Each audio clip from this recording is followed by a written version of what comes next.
Hi there, you are listening to the Guitar Speak podcast. My name is Matt Wakeling. Thank you so much for joining me. And here we are at episode 7. Episode 7 today, we're talking to Australian guitarist Peter Northcote, probably one of the most recorded guitarists in Australia.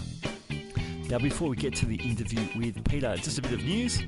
We are still running our Play on Our Track, Get on Our Show campaign. The music you can hear in the background right now is a backing track which you can download for free at guitarspeakpodcast.libsyn.com. Record yourself playing over it and send it to us. There's full details on our blog site. Again, that's guitarspeakpodcast.libsyn.com. Libsyn, Libsyn. That's how you do it. Or just go to our Facebook page. That's probably an easy way to do it. In addition to Facebook, we're also on Instagram. You can check us out there, and you can download our podcasts for free from iTunes or Stitcher, or at our blog page again, guitarspeakpodcast.libsyn.com. All right. Hey, we've got a giveaway as well, which is thanks to Peter Northcote. I've got 3 of Peter's solo albums, and again, on our Facebook page, if you go there, you'll find details of how you can win one copy of those for your very self. So, talking about Peter, he is an amazing guitar player. I've seen him quite a few times, and when I started the podcast, he was one of the top names. I thought I'd love to meet him and talk about his career. As I mentioned at the start of the show, he'd have to be one of the most recorded guitarists in Australian history. He's played on countless sessions. In fact, when I turned up to his home studio in central Sydney, he was working on a jingle even then as I turned up. So he's played on lots of jingles, lots of ads, heaps of albums, and he's been a touring guitar player with such names as Dragon, Daryl, Braithwaite, Margaret Earlrich, so many. The Monkees, he actually toured with the Monkees, in addition to doing some great solo gigs as well, and many, many more artists besides. The Angels. Did I mention the Angels? Doc Neeson's Angels. We talk about that in the interview as well. So, before I speak to Peter, we should hear some of his great playing. Here's a couple of excerpts from his latest solo album called Slow Love. First track you're going to hear a bit of is the title track, and the next track is a piece called I'll Give You What You Want.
Peter Northcote. Welcome to the Guitar Speak podcast. Thank you very much, Matt. Great. Looking forward to it. Thanks for having me.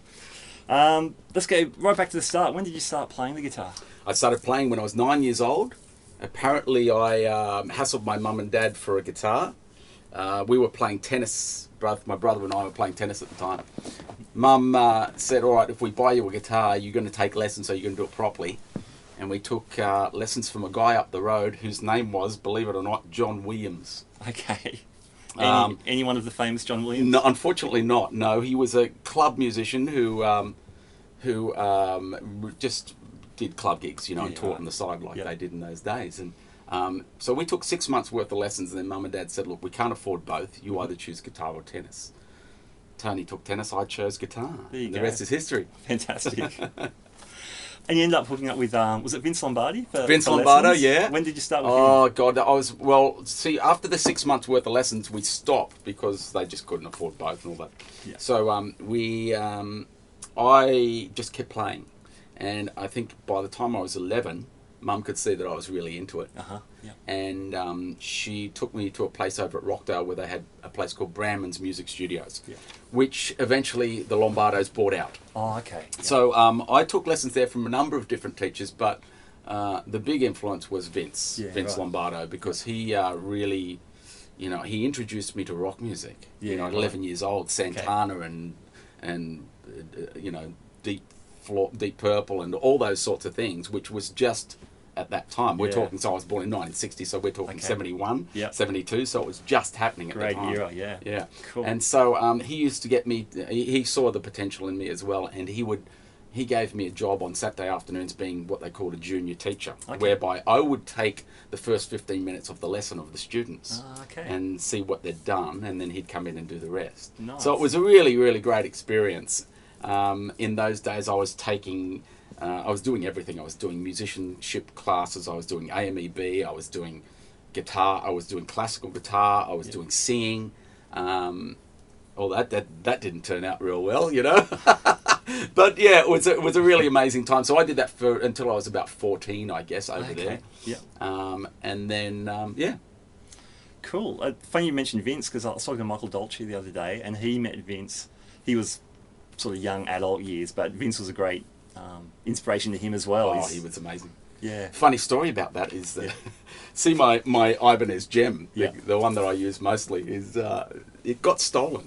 Okay. It got stolen, and then one day I get and we're talking, got to be 15 years ago now. Right. Michael Dolce rang me up and said, Peter, somebody's just called me about selling an Ibanez Gem. For real? Yeah. Wow. And he said he's on his way down here, and I bolted in the car, got there with a photo of it and everything. I thought, oh, this is amazing, I'd been gone for about 3 months. Okay. Anyway, I've gone out the back, Yeah. and Michael's said, don't come out, we'll just check him out as he comes. So anyway, we see him come across the road. Yeah. I've gone in and called the police, and I'm out in the back room, and Michael's got the guitar, and so I've called the police. We're waiting for the police to come. Yeah. Michael's got the guitar, and he's doing like, okay, mate, look, I'll just check it out. And he goes, all the way up on every string, just to see if the guitar was all right. So we eventually I got the guitar back. The police, came along. So it was a funny story. Michael was very instrumental in me getting my guitar back. Yeah. Thanks, Dolce. Classic. Wow. And you so you started playing gigs pretty young. When you were still at school. Yeah, I was doing. I was doing things like shopping centres and nursing homes with a young girl, and we used to sing Carpenter's songs and all that sort of stuff. I'd sing and strum, and she'd do the same thing. So we had a little bit of a duo going. And then when I was about 14 or 15, the John Brandman, who was the son of the woman that owned the place, was a drummer. Okay. And he married a keyboard player teacher at the school as well. Yeah. And they got me in their band playing bass and guitar to do wedding receptions. Great. So I was doing wedding receptions every weekend. Wow. Fantastic. And it was fantastic. So we do lots of those sorts of gigs. And then eventually I got onto I think I was 15 years old, and it was my first tour with Jamie Redfern. Oh, okay. Jamie Redfern was big at the time. Yeah, yeah. And so I did a tour, and Mum and Dad let me go. Wow. And it was... So how old were we? 15? 15. Fair dinkum. And we did 2 weeks away. I mean, it was, it was well organised and all Yeah. that. It was all the club tours of the country town, New South Wales and Victoria, I think it was. So we did 2 weeks away. I slept in the back of the... rode in the back of the van. Uh-huh. But that was a really, really good experience, playing in a band that was touring and stuff. And then from then I'd left school really early and left home really early. Okay. Like 15, 16. And I started playing in cover bands and doing all that sort of stuff. I mean, I was doing... At that stage, I just had to get out of home, and I wanted to do with, music, and the parents didn't agree with it. And, Okay. I was just trying to live some life, I guess. Yeah, right. I was doing any sort of job I could. I was working in a music shop in the city on the corner of Elizabeth and Liverpool. And it was right on the corner there opposite Mark Foy's. And that's where I met people like Phil and Tommy Emmanuel. Okay. Yep. And all the great guitar players, some amazing players that would pop in there, because it was mostly an acoustic guitar shop. Okay. And I'd be there by myself. The guy that owned it wasn't even a guitar player, but he trusted me enough. And so I worked there, met a lot of great players. And then I left that and I started, doing silly jobs like working in painting cranes in these big factories, just for anything for money so I could keep playing. Yep. I was always teaching guitar. I taught out at a place called Rock Music at Bankstown. Yeah. I don't say this very often, but some people know it, that I was selling paintings door to door, pretending they were mine, but it was really just a bunch of people would meet up at 3 o'clock in the afternoon and pick up these paintings this one guy had done, tree, house, fence. And we'd go around travelling, being travelling musicians, travelling artists, saying we've done, this artwork, and people would let us, very rarely, but people would let us in until we found out that some of the girls were pretending they were deaf and dumb. Okay. So we got onto that. I mean, I've done some rotten things, but it was an experience, and it was an amazing time because I was doing still the club gigs. Yeah. Making money from music was a lot of teaching and anything else I could get. Right. Until I was about maybe 19 or 20. And then at 20 I got a job on a cruise ship. And I worked on cruise ships for 8 months in the band. Yep. And that's another funny story. The job description in the paper was singer/guitarist, must be able to read charts for cruise ship. Uh-huh. So I went along for the job, and all the guys that were before me were obviously, they could strum and they could sing really well. Yeah. And I was a pretty singer. I mean, I could do it, but I wasn't great at it. It wasn't my focus. Yeah. But I could read all the charts. Right. And so I got the gig. Uh-huh. and at the end of every cruise, they would have a questionnaire. How was your accommodation? How was your food? How was your entertainment? How was the, And about 50% of them said, great band, sack the singer. So this is after the first 2 weeks. So they kept me on. Yeah. And they got another keyboard player and we shared the singing. But I ended up doing that for 8 months, and that was really good. Cool. I think after that I got back and I was doing lots and lots of cover bands. Yeah. And it was the most, I still doing lots of teaching. Mm-hmm. There was at one stage in my early 20s where I went, I got to stop teaching. I don't want to teach anymore, because most of the students didn't want to learn. Yeah. It was pretty horrible. Sure. I mean, it was a great way to do something involved in music to make some money, but it was dragging me down. I thought, if I want to focus on one area in my life, it's not going to be teaching. Yeah, sure. So I wasn't a very good teacher. I mean, I still teach now, but I do one-off lessons, which are an hour of intensive stuff. Yeah, okay. And people walk away with, a lifetime's work. Yeah. But so yeah, it was a good way to make some money, but it wasn't what I wanted to do, and I wanted to focus on being a session player. Sure. And a player. Yeah. And so I made the conscious decision to stop teaching, and I literally stopped and starved for a couple of months. Lived with my brother, and he would lend me packets of cigarettes and lend me money for rent and all that sort of stuff. So it was a formative time. Yeah, right. For me to focus on what I wanted to do. Mm-hmm.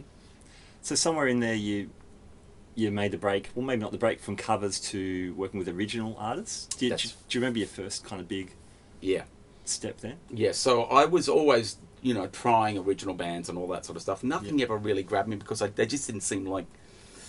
I don't mean to sound wrong, but they just weren't great enough players. Sure. They weren't good enough players. They were more, jammers. Right. And I really wanted to play with some really good players. So I thought, well, the way to do that is to play with, good artists. And I think I got a job with Richard Clapton at the time. Okay. And did a couple of years with him. Yeah. And that was probably mid-'80s. Okay. And then you would go on tour, and at that time was when I started doing session work. Okay, yeah.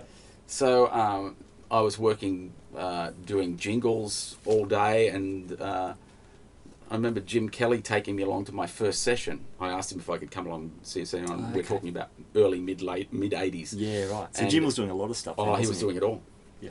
And it was a most amazing thing because I walked into 301 in Castlereagh Street. Yeah, yeah. And I saw 2 guitar players, drummer, percussion, bass player, 2 keyboard players, and like a 16, 17, 18-piece orchestra, strings and horns. And so it was an amazing experience to see what it was. And as a result, I ended up doing a lot of those gigs. Yeah, right. It was really, really beautiful. But Jim was the most amazing inspiration to me. He was such a... And same with Tommy Emmanuel, because they were in it, doing it at the time. Yeah. Tommy would always recommend me after, actually before that, and we're talking about early 80s, Tommy recommended me for Doug Parkinson's band. Oh, okay, because so he was in Doug's guitar band. seat for that, yeah. And then after I did that, Tommy recommended me for the Bushwhackers. Okay. And after I'd done that, Tommy recommended me for Dragon. There you go. So he was such an amazing, not only an inspiration, but a supporter of what I did. Yeah. Because he would see me play every week at the All Nations Club in the Cross and all those places. So Shadows and... So I did all those sorts of gigs, and that led on to more Dragon for 6 years. Okay. Daryl Braithwaite, Margaret Ehrlich, and then we would do the midday show bands, and we would do lots of things like Tom Jones specials and Shania Twain and all that. So there'd be little stabs of things going on. So that led me up into the 90s. Okay, yeah, right. So probably early 90s, that's when a lot of digital recording was starting to become a little more ubiquitous. Remember the Atari Falcon, and it went from there. Did that change the nature of session work for you? Were you still getting lots of work? It was incredible, because I saw it. I started from when it was tape. Yeah, sure. 24 track, 2-inch tape. Yeah. And I saw it change to computers syncing up via MTC. Yeah. And so ADATs. I saw it change from that, from Commodore 64s, which would only play one note at a time. Yeah. Actually, I had bought a Commodore 64 with Dr. T, which was one note at a time sequencer. Oh, okay.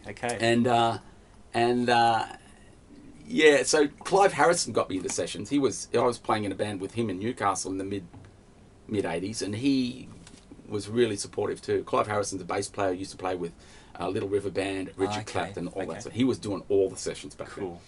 And so, I saw it change from that to ADATs, then to computer, then back to tape. Okay. I've seen it change to digital tape for, 1/4-inch 40 track. Yeah. It's interesting. I saw somebody a couple of years ago said they were getting rid of some of their equipment. They threw out 2 Fairlights. Okay. Threw them out. Wow. Threw them out. They could, nice. And they were offering me a 1/4-inch 42-track digital Sony machine for $100. It's just crazy. So I've seen it change, and I've managed to work through it all, and it's been really good. I mean, I love the way that we record now. It's interesting though. I've just been recording with some people, and it's something that I've retained, is that I like to record from the beginning of a song and play to the end. Okay. Even if I don't get it right, I just want to play those bits. I don't want to copy a chorus and put it on the same second chorus. Yeah, okay. It's because it's always going to feel different. There's going to be a bit more reality going on. But the younger guys that I work with, they just copy. Let's start at the chorus. Yeah, okay. Let's start at this part, and Yeah. they just do bits. It's interesting, the hangover from playing on tape and being able to play correct first go Yeah. has led me to that. And I love doing that. I still do it now. Yeah. If I record something here, I will start at the beginning and try and get a part together. Okay. Yeah. So you still treat it like a tape machine, essentially? Many ways. I mean, don't get me wrong. I love to be able to cut up and screw around with tracks, you know. Yeah. But, yeah. Yeah, cool. Yep, but it's been an interesting transition too. I mean, I've always kept up with it as far as, technology. I've always kept up with it. And it's same with my gear, working with the Axe effects and equipment. I've always been at the top of trying to keep at the top of what's going on. Okay, yeah.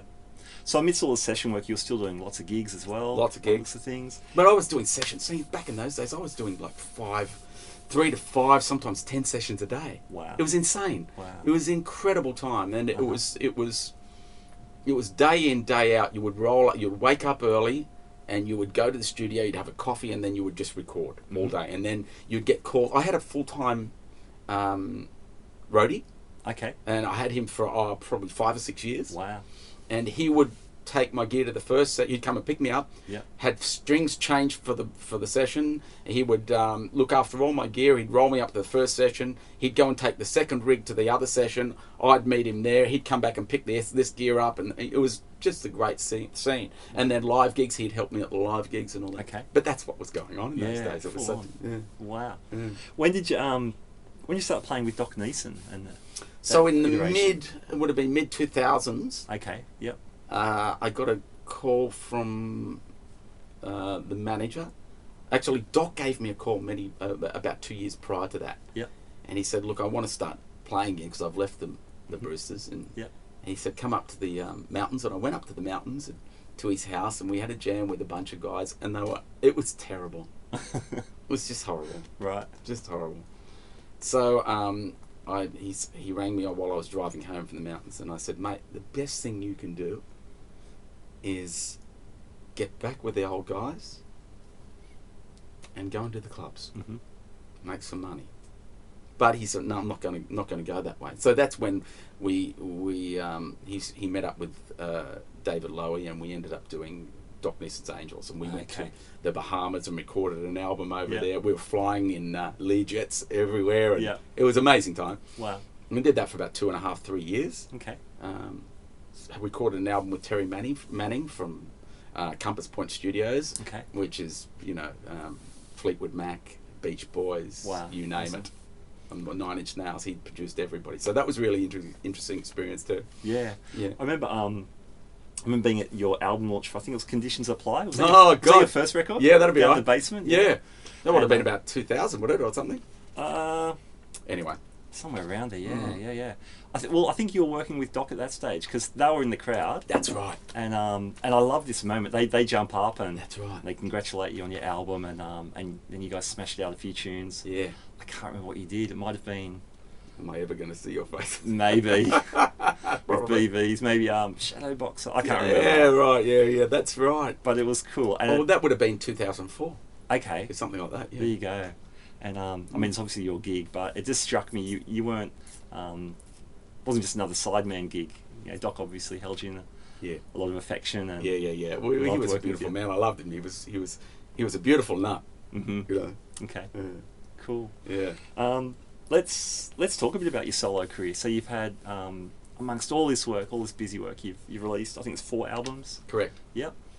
Yeah. And they seem to be a real amalgamation of all your influences. So obviously playing sessions, your background growing up, you've absorbed a lot of different kind of music. Yeah. So there's a lot of rock going on in those records, but some blues, some jazz stuff. The Chillax was very sort of acid jazz kind of. Yeah, that was a bit Pat Metheny influence, though. Yeah, cool.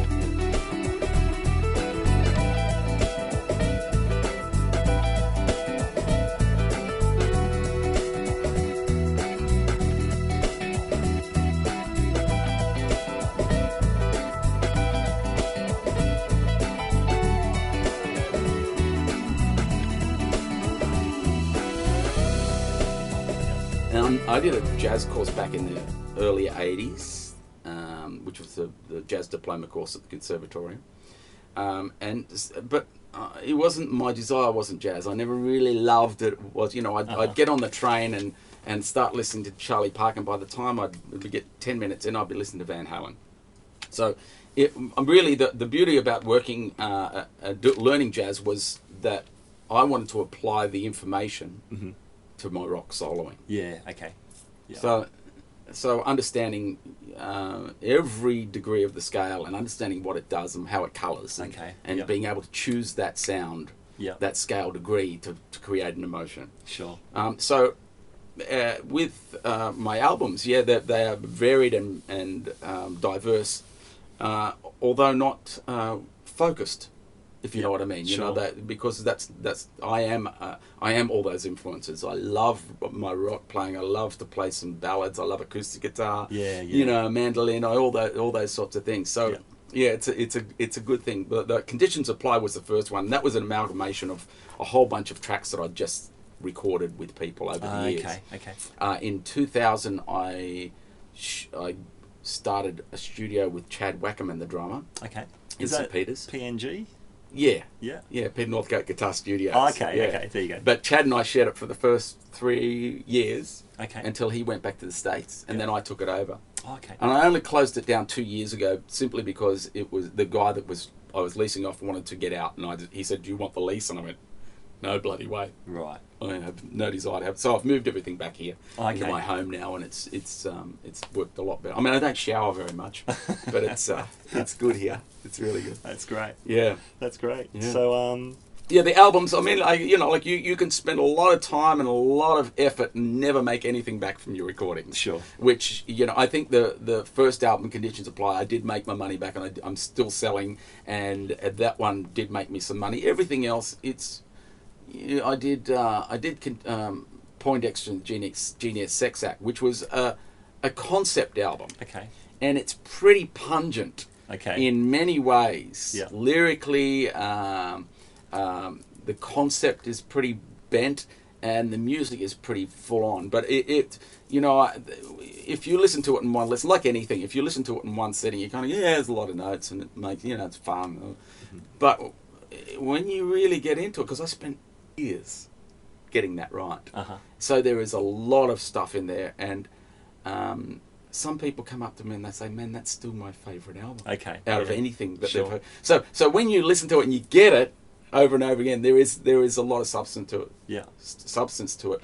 It also allowed me to tour Japan. We did a 2-week tour of Japan. Okay. With that album. Yeah. I won Music Oz Instrumentalist of the Year in 2008, 7, whatever it was. Okay. And that also led me on to being on the board of... I'm an ambassador and what they call a legend of the Music Oz Australian Independent Music Awards. Okay. So that's good.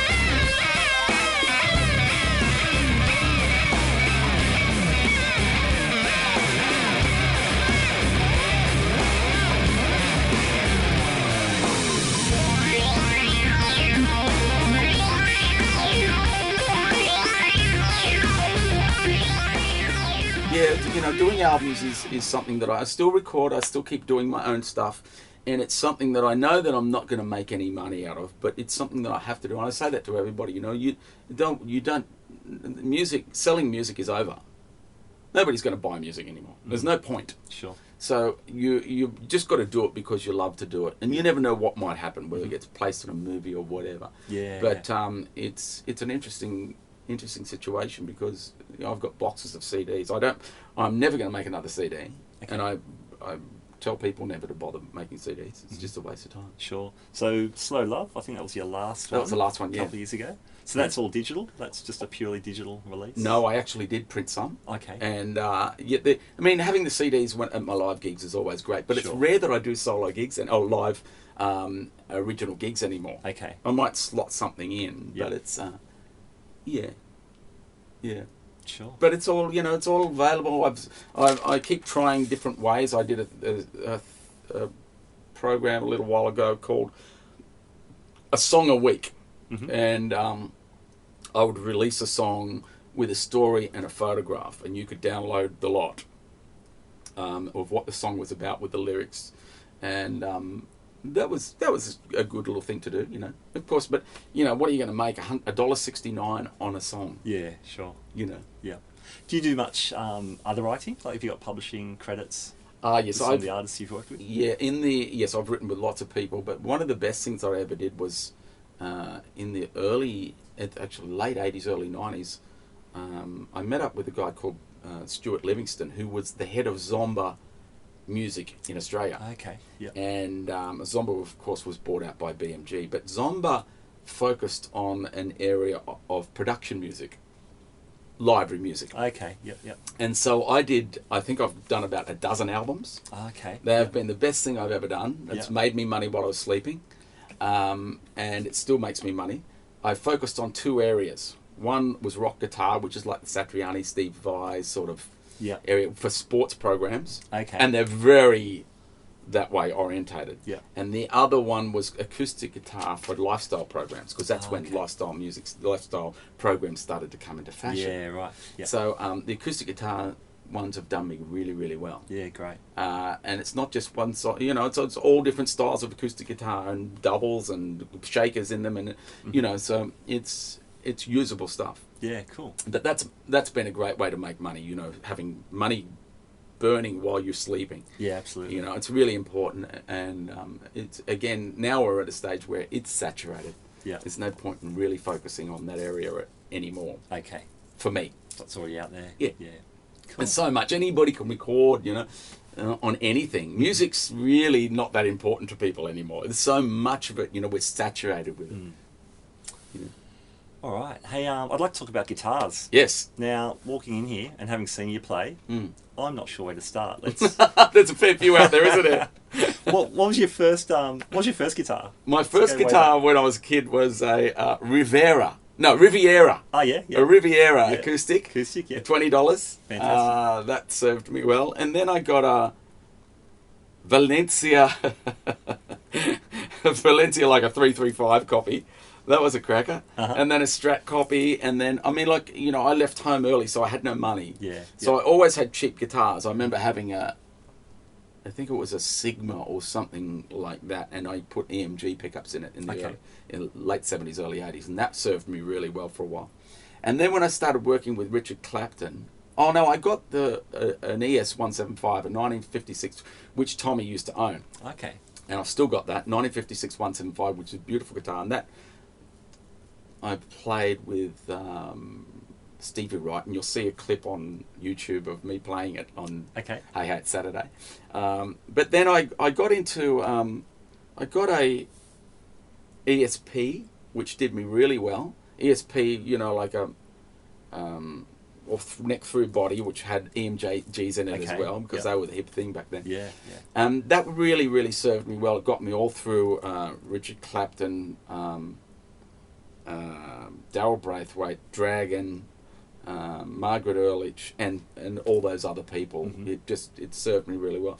And then when I started to make some money, I just went nuts. Doing sessions, I was just buying guitar. I think I'm up to about 60 something now. Wow. So it's a beautiful obsession.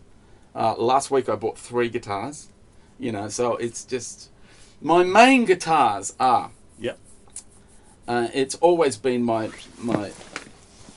favourite is the Ibanez Gem, and it's beaten up, as you can see. It's an absolute mess. But What year's that? that's one of the first ones. So I think it's a 98. Okay.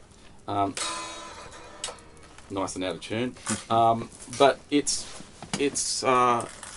just got everything. And if I need to travel and I want to, depending on the gig, I will always just take this because it can give me a great Strat sound. Yep. It'll give me a great jazz sound. It'll give me a great rock sound, and it's got the tremolo, Nice. whammy arm, which allows me to do a whole bunch of things. So it's a really, really versatile guitar. You know, people listen with their eyes, and people come along and they say, "Oh, mate, why don't you put that down and pick up the Les Paul?" Little they know that the Les Paul's pretty ordinary. The one that I'd have sitting there was pretty ordinary and really couldn't do much at all. Right. But mate, it's kept me working for years, decades, in fact. You know, so it's a beautiful guitar. I love it. I've recently been putting together a lot of guitars from parts. I've got 2 MJTs, which are made in America, and I just get the bodies and the bits, and I put necks on them and put parts on them. I'm absolutely loving slider pickups. Okay. And he's a guy, Rod McQueen, and he's out in Hurstville. Yep. And he's just making these amazing pickups. Wow. Amazing, just like they should have been made. Okay. So they're the exact specs. He hand winds everything. Yep. They are classic pickups. There's nothing special about them, but they are what they should have been. Okay.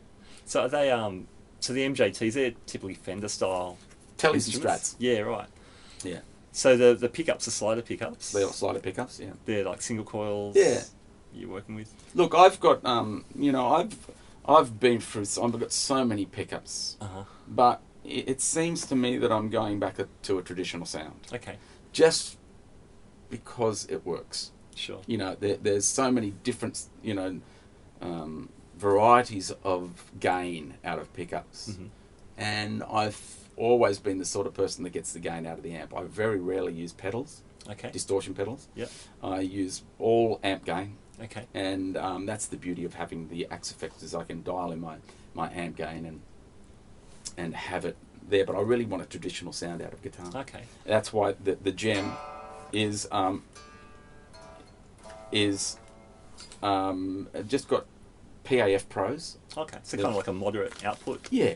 You're not, nothing too crazy. Yeah.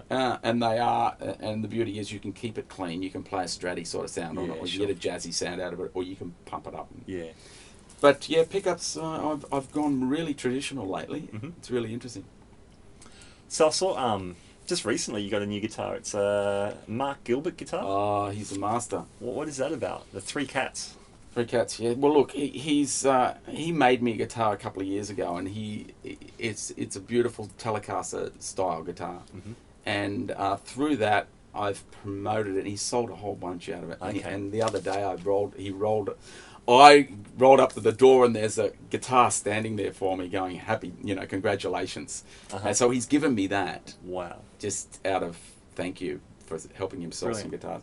But really, he doesn't need my help. They're amazing guitars. Okay. They're beautifully made, all Tasmanian wood. Okay. From musk wood to what's it?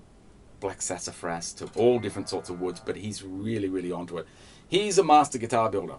He's great. Him and I also get, like, he's in Tasmania. Okay. I get all my guitars fixed and refretted with Frank Grabisa. He's always done my stuff. Oh, yeah. He's fantastic. I love his stuff. Cool. He's built that neck for me for that guitar.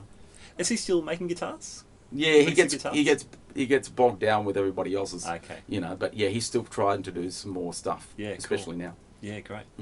Awesome. You mentioned the Axe Effects rig, so you've been using that. How long have you been using that? I think I was one of the first people in Australia to get one. Okay. Yep. So that has just changed my life. Yeah. Wow. I've got 3 of them. Okay. I love them.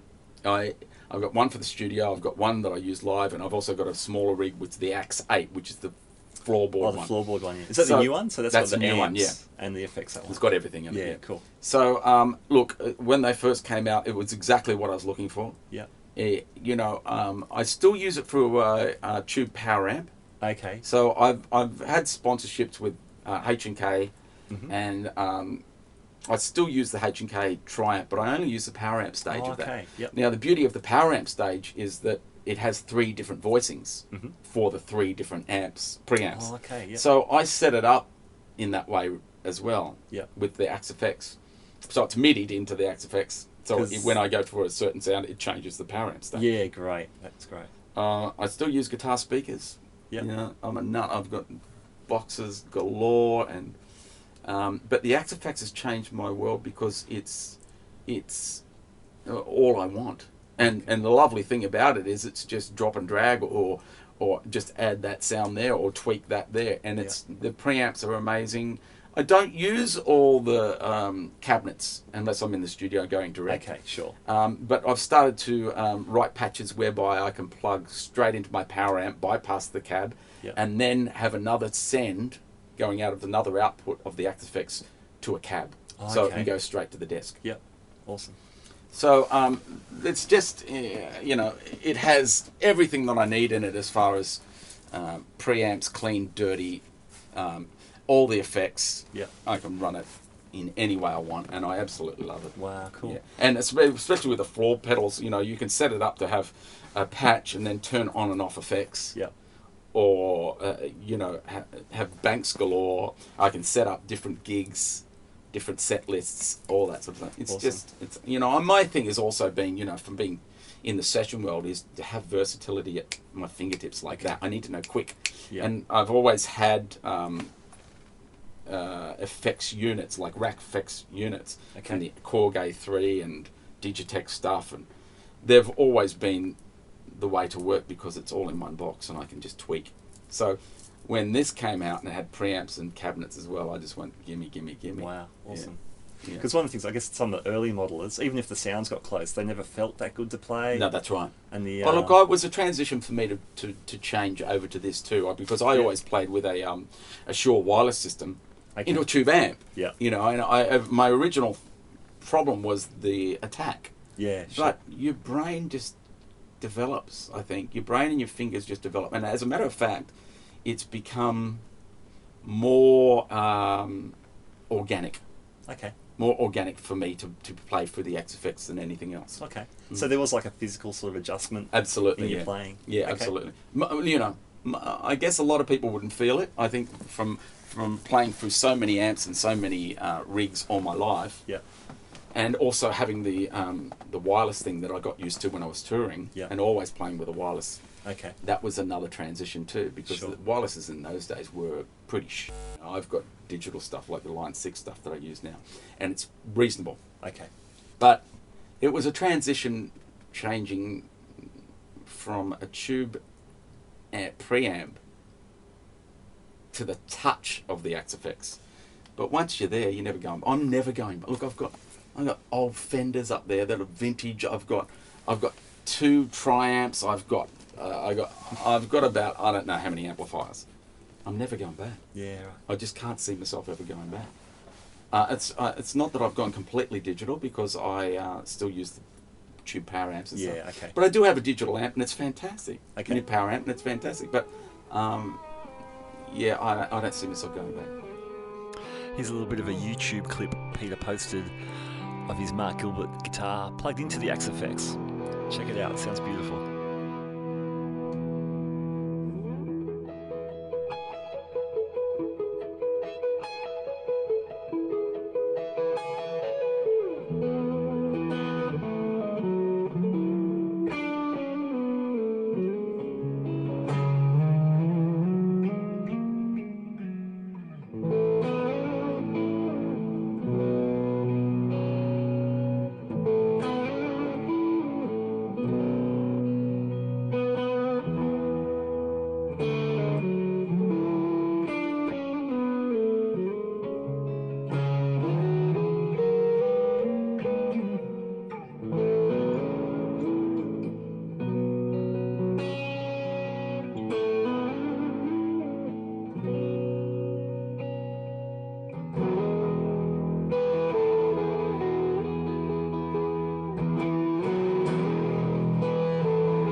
Man, that's just awesome. Keep in mind that's just recorded on a smartphone and whacked up on YouTube, and it still sounds glorious. Such beautiful playing and tone. And did you catch the Beatles reference? All right, well, that's it for our Peter Northcote interview. In fact, I do have a little bit of bonus audio. I will post that later in the week, just the last few minutes of our talk there. But we pretty much wrapped it up there. In fact, as I was packing up my stuff, Pete started handing me guitars to check out. And the guitars he mentioned in the interview, the MJT guitars, some vintage Les Pauls and Tellys. I played his 80s salmon pink ESP Super Strat. I remember seeing him play that guitar on TV, so then to have a bit of a play on it was pretty cool. It was very cool. And then I promptly stole Peter's pick. When you borrow someone's pick and then you just by habit shove it in your pocket. That's what I did, but I've been using it on gigs ever since. It's a nice big thick chunky pick, which I kind of like, so I might have to get me some of those ones. But Peter was really generous with his time, and to have me at his home studio was awesome. It was a lot of fun. Great to meet him after hearing him play for many, many years. So I really thank him for that. Alright, well that's about all we've got time for today. Thank you so much for joining us. Thank you for listening in. Remember, we're on Facebook, we're on Instagram, we're on Stitcher and iTunes, and you can also find us at guitarspeakpodcast.libsyn.com. You can email us even at guitarspeakpodcast@gmail.com. We'd love to hear from you. Alright, until next time, we'll see you later.